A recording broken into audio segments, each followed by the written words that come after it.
Hey, let me ask you something.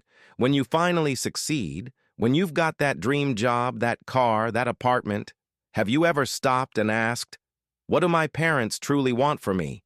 You know, during the pandemic, the CDC reported something kinda heartbreaking.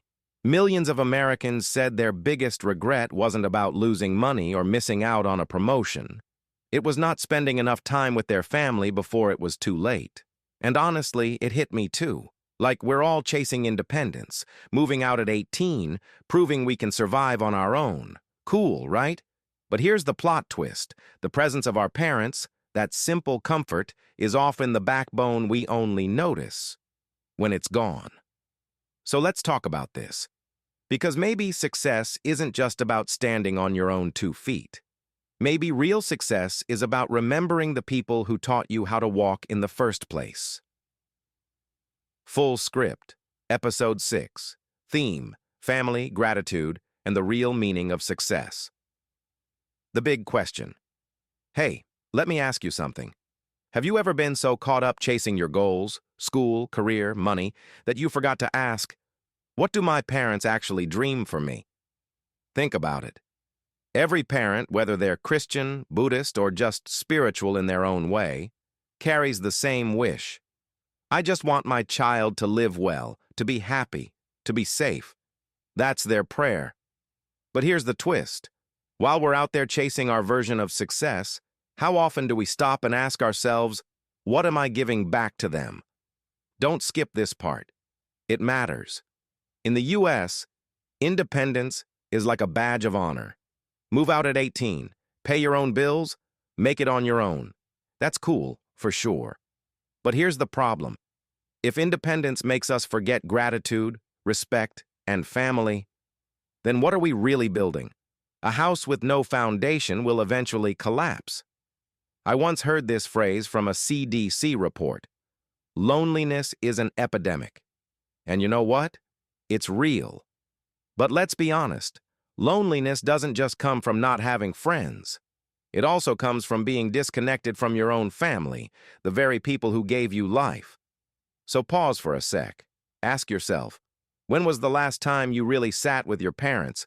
Not just, hey, how are you? But really listened. If you can't remember, that's your sign right there. The reality check. All right, let's lighten it up for a second. Have you ever dodged a call from your mom because you were too busy? Be honest, yeah? Same here. I used to swipe that red button so fast while scrolling TikTok. But here's the catch. One day, that phone might stop ringing forever. And trust me, the regret will hit harder than any breakup, any job rejection, any failed exam. Don't underestimate this. You see, society puts pressure on us. Always online, always replying fast, always showing up like you're doing amazing. And if you don't, boom, you feel left out, ignored, rejected.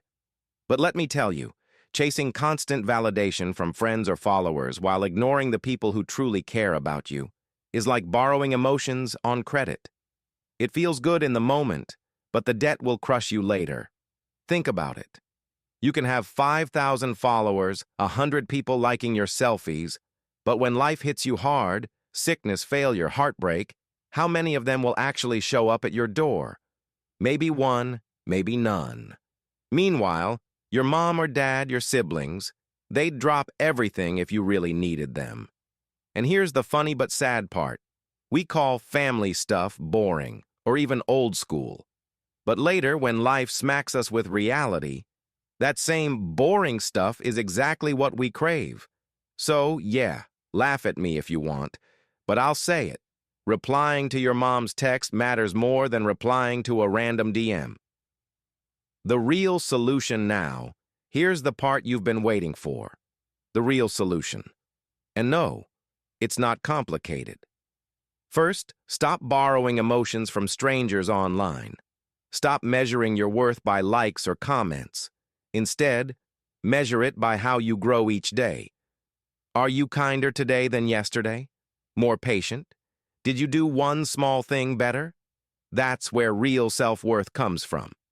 Second, reconnect with your family. Say thank you to your parents.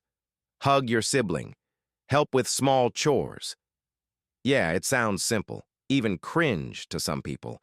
But let's be honest. When you hit success, but lose the people who love you most, that's not winning. That's failure in disguise. Third, remember this.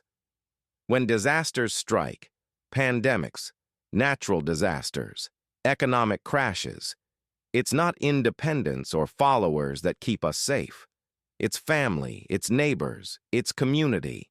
That's what gives us true security. And here's something I read that stuck with me. When the light rises, the darkness disappears.